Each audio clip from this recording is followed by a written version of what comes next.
Polynomial graph X యాక్సిస్ని ఎక్కడ cut చేస్తుందో తెలుసా? ఆ పాయింట్నే జీరో ఆఫ్ పాలినామియల్ అంటారు.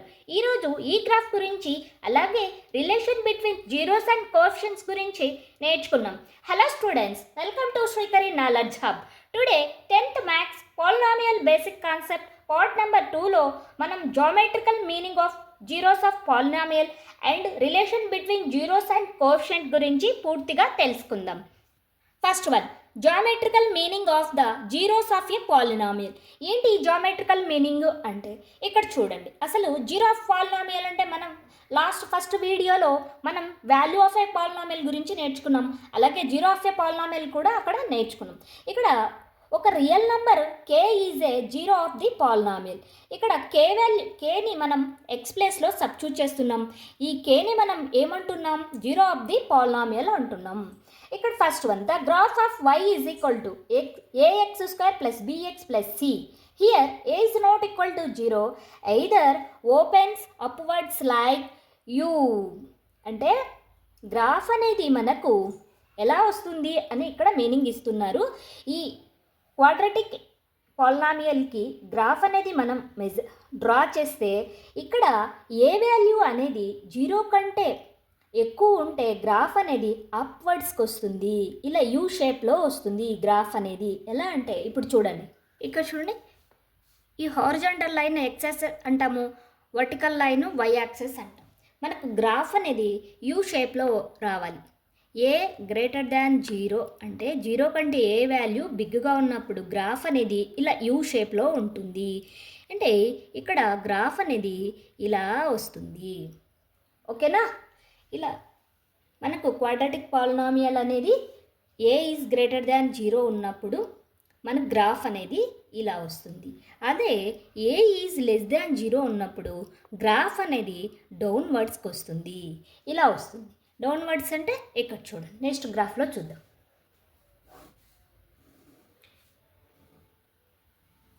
ఇలా వస్తుంది. ఓకేనా? ఇది ఎప్పుడు వస్తుంది? ఒక quadratic polynomial A is less than zero ఉన్నప్పుడు మనకు గ్రాఫ్ అనేది ఈ యూ షేప్ అనేది డౌన్వర్డ్స్కి వస్తుంది. ఇలా అలాగే ఈ యూ షేప్ వచ్చేదాన్ని మనం ఏమంటాము అంటే ఇక్కడ చూడండి, నెక్స్ట్ పాయింట్ చూడండి, ఓపెన్స్ డౌన్వర్డ్స్ లైక్ యూను డౌన్ షేప్లో వస్తుంది గ్రాఫ్ అనేది. నెక్స్ట్ ఇక్కడ చూడండి, the shape of these curve are called a parabola. ఈ కర్వ్ని మనం ఏమంటాము? పారాబోలా అంటాము. ఒక క్వాడ్రాటిక్ పాలినామియల్కి గ్రాఫ్ ఏ విధంగా వస్తుంది అంటే పారాబోలా షేప్ వస్తుంది. ఈ పాయింట్ ఇంపార్టెంట్ అండి. మీకు గ్రాఫ్ అనేది ఇచ్చేసి ఆ గ్రాఫ్లో షేప్ ఆఫ్ ది గ్రాఫ్ అని కూడా క్వశ్చన్ అనేది అడుగుతారు. అక్కడ షేప్ ఆఫ్ ది గ్రాఫ్ అనేది మనం పారాబోలాగా రైట్ చేయాల్సింది వస్తుంది. Next point, the graph of y is equal to ax square plus bx plus c. Here a is not equal to zero intersect x access at 2 points. ఇక్కడ y is equal to ax square plus bx plus c అనే quadratic polynomial x యాక్సెస్ను intersect చేస్తే అక్కడ 2 points అనేది మనకు form అవుతాయి. ఆ 2 points ఏమేమి ఉంటాయి అంటే ఒకటి ఆల్ఫా కామా జీరో ఉంటుంది, ఇంకొకటి బీటా కామా జీరో ఉంటుంది. Here alpha is a zero of the polynomial and beta is the another zero of the polynomial. Then alpha beta are the zeros of the polynomial. What is the polynomial here? ax square plus bx plus c. ఈ పాలినామియల్కి alpha beta అనేది 2 జీరోస్గా ఉంటాయి. ఒక quadratic equation, ఒక quadratic పాలినామియల్కి zeros ఎన్ని ఉంటాయి అంటే 2 zeros ఉంటాయి. అవి ఏవి అంటే ఒకటి ఆల్ఫా ఉంటుంది, ఇంకోటి బీటా ఉంటుంది. ఓకేనా? Got it my point? Here see the graphs. చూడండి, డౌన్వర్డ్స్ ఉంటే ఇక్కడ ఏ వాల్యూ అనేది మనకు లెస్ దాన్ జీరోగా ఉంటుంది. ఏ వాల్యూ లెస్ దాన్ జీరోగా ఉంటుంది. ఇక్కడ గ్రాఫ్ అనేది అప్వర్డ్స్ ఉంటే ఏ వాల్యూ గ్రేటర్ దాన్ జీరోగా ఉంటుంది. ఈ 2 గ్రాఫ్స్ కూడా మనకు నేమ్ ఏంటి అంటే పారాబోలా వస్తుంది. ఈ 2 గ్రాఫ్స్ కూడా ఈ 2 గ్రాఫ్స్ నేమ్ అంటే పారాబోలా వస్తుంది. అలాగే నెక్స్ట్ ఈ గ్రాఫ్ దేనికి వస్తుంది అంటే ఒక క్వాడ్రాటిక్ పాలినామియల్కి గ్రాఫ్ అనేది ఈ విధంగా వస్తుంది. అలాగే గ్రాఫ్ అనేది 2 పాయింట్స్ దగ్గర ఇంటర్సెక్ట్ చేసుకుంటే పాయింట్స్ ఏంటి, 1 పాయింట్ దగ్గర ఇంటర్సెక్ట్ చేసుకుంటే పాయింట్స్ ఏంటి అనేది ఇక్కడ మనం ఇంకా క్లియర్గా తెలుసుకున్నాము. ఇక్కడ చూడండి, The graph of y is equal to ax square plus bx plus c. Here a is not equal to 0. Touches x axis 1 point at.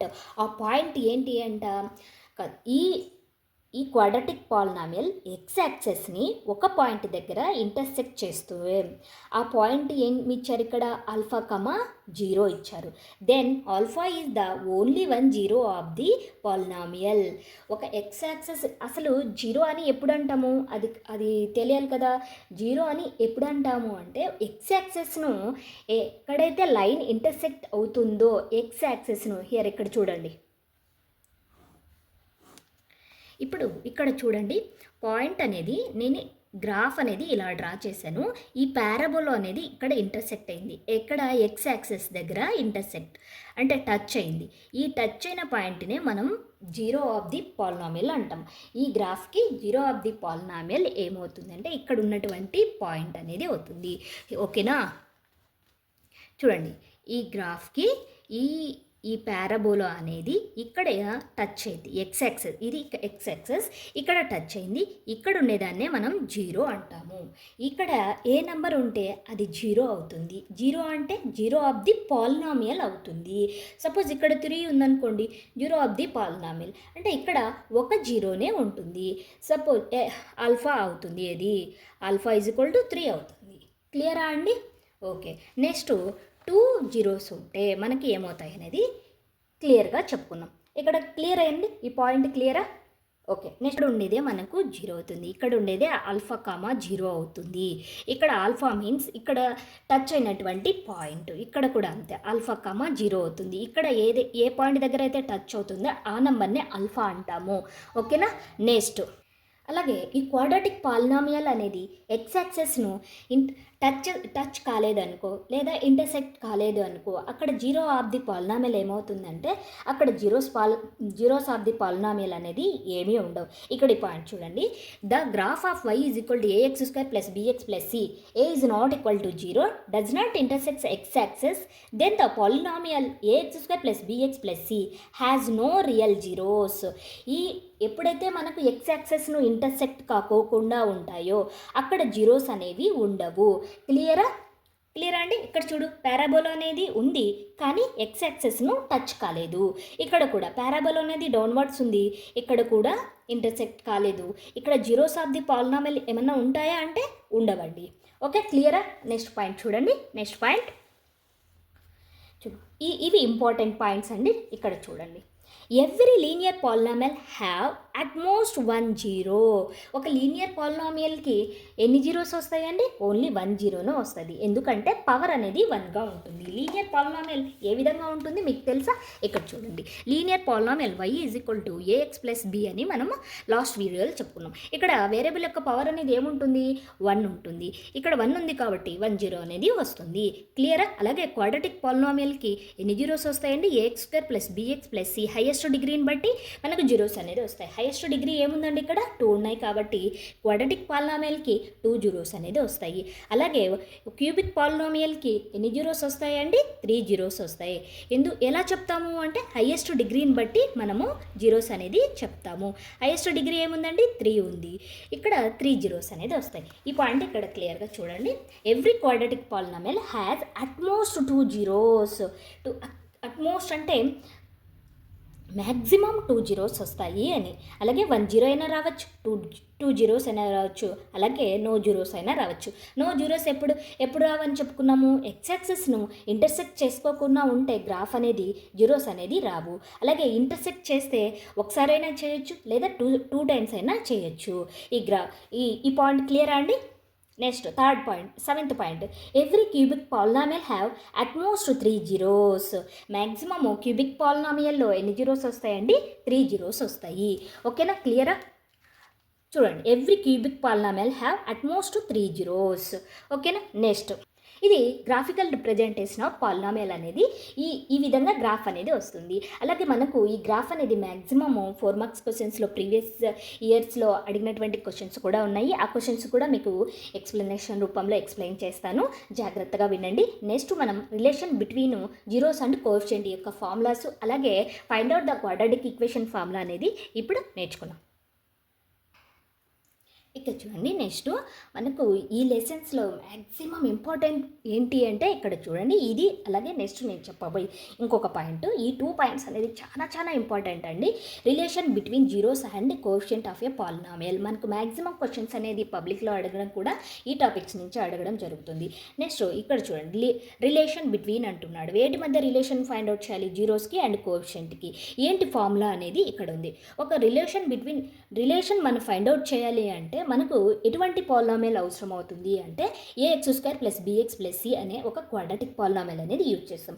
ax² + bx + cకి ఎన్ని జీరోస్ ఉంటాయండి? 2 జీరోస్ అని ఉంటుంది. ఎందుకు అంటే మ్యాక్సిమం పవర్ ఎంత ఉంటే అన్ని జీరోస్ వస్తాయి అని చెప్పుకున్నాం. మ్యాక్సిమం 2 జీరోస్ వస్తాయి.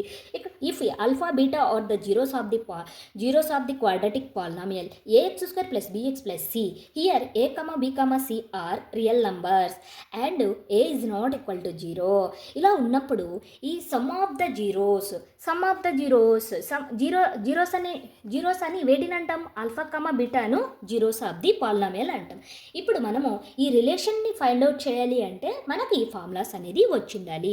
వెరీ వెరీ ఇంపార్టెంట్ అండి. ఓకేనా? నెక్స్ట్ సమ్ ఆఫ్ ద జీరోస్కి ఫార్ములా ఏంటి?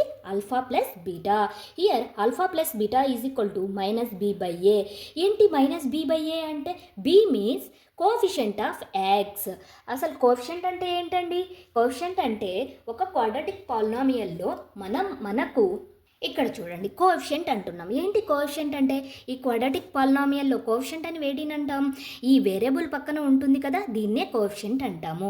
ఇక్కడ వేరియబుల్ ఏంటండి? x² యొక్క కోఎఫిషియంట్ ఏమవుతుంది?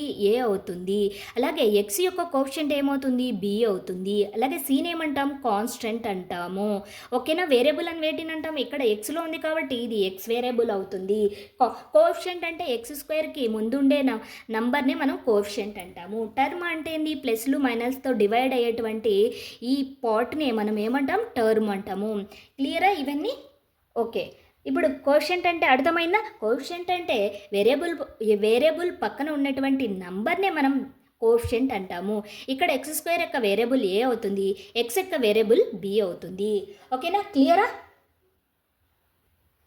ఇక్కడ చూడండి -b/a అన్నాను కదా, మైనస్ అనేది అలాగే వస్తుంది. b అంటే ఏం తీసుకుంటాం? x యొక్క కోఎఫిషియంట్. అలాగే a అంటే ఏంటి? ఇక్కడ x² యొక్క కోఎఫిషియంట్. నెక్స్ట్ దీంట్లోనే రిలేషన్ బిట్వీన్ జీరోస్ అండ్ కోఎఫిషియంట్లోనే ఇంకోటి కూడా మనకు తెలిసిండాలి. ఏంటి అది? Product of zeros. ఏంటి ప్రోడక్ట్ ఆఫ్ జీరోస్ అంటే? ఈ జీరోస్ను ప్రోడక్ట్ చేస్తాం అంతే. సమ్ ఆఫ్ ద జీరోస్ అంటే జీరోస్ను సమ్ చేస్తాం. Product of the zeros means alpha into beta. ఇక్కడ ఇంటూ అనేది మనం తీసుకొని అవసరం లేదు, డైరెక్ట్గా ఇలా రైట్ చేసుకుంటే సరిపోతుంది. Alpha into beta is equal to c/a. c means constant term. ఇందాకే చెప్పుకున్నాం కాన్స్టెంట్ టర్మ్ అని. Constant term by a means x² యొక్క కోఎఫిషియంట్. ఓకేనా? ఈ 2 ఫార్ములాస్ ఓకేనా అండి? మనం ఒక relation between zeros and coefficient రావాలి అంటే మనకి ఈ 2 ఫార్ములాస్ అనేది కంపల్సరీ వచ్చిండాలి. Next for alpha beta or the zeros of the quadratic polynomial, then the quadratic polynomial అంటే మనకు డైరెక్ట్గా ఆల్ఫా బీటా వాల్యూస్ ఇచ్చేసి find out the quadratic polynomial అంటారు. క్వశ్చన్ అనేది మనకి ఈ 2 టైప్స్ ఈ చాప్టర్ మొత్తం కూడా ఉంటాయి. అలాగే గ్రాఫ్ గురించి ఈ 3 టాపిక్స్ పైన మనకు పబ్లిక్ ఎగ్జామ్లో క్వశ్చన్ అడగడం జరుగుతుంది. అలాగే ఫస్ట్ మోడల్ నేర్చుకున్నాం, సెకండ్ మోడల్ నేర్చుకున్నాం, ఇప్పుడు థర్డ్ మోడల్. ఈ థర్డ్ మోడల్లో కూడా ఇవి 2 important. Relation between zeros and coefficient, అలాగే find out the quadratic polynomial అనేది చాలా ఇంపార్టెంట్. అలాగే ఫైండ్ అవుట్ ద గ్రాఫ్ ఇచ్చేసి కొన్ని 4 క్వశ్చన్స్ అనేది అడగడం జరుగుతుంది. ఈ క్వాడ్రాటిక్ పాలినామియల్ని మనం ఏ విధంగా ఫైండ్ అవుట్ చేయాలి అంటే ఇక్కడ మనకు ఒక ఫార్ములా ఉంది. k into x² minus alpha beta into x plus alpha into beta bracket close చేస్తాం. ఇక్కడ k అంటే ఏంటి? k means constant. Alpha beta ఏంటి? Sum of the zeros. Alpha into beta ఏంటి? Product of the zeros. ఇది అండి మనకు basic polynomial concept అనేది ఈ విధంగా ఉంటుంది. సో ఈ బేసిక్ కాన్సెప్ట్ అంతా కూడా మీకు నచ్చినట్లయితే లైక్ చేయండి, షేర్ చేయండి, కామెంట్ చేయండి. అలాగే శ్రీకరి నాలెడ్జ్ హబ్ను సబ్స్క్రైబ్ చేయండి. Please subscribe our channel. Thank you.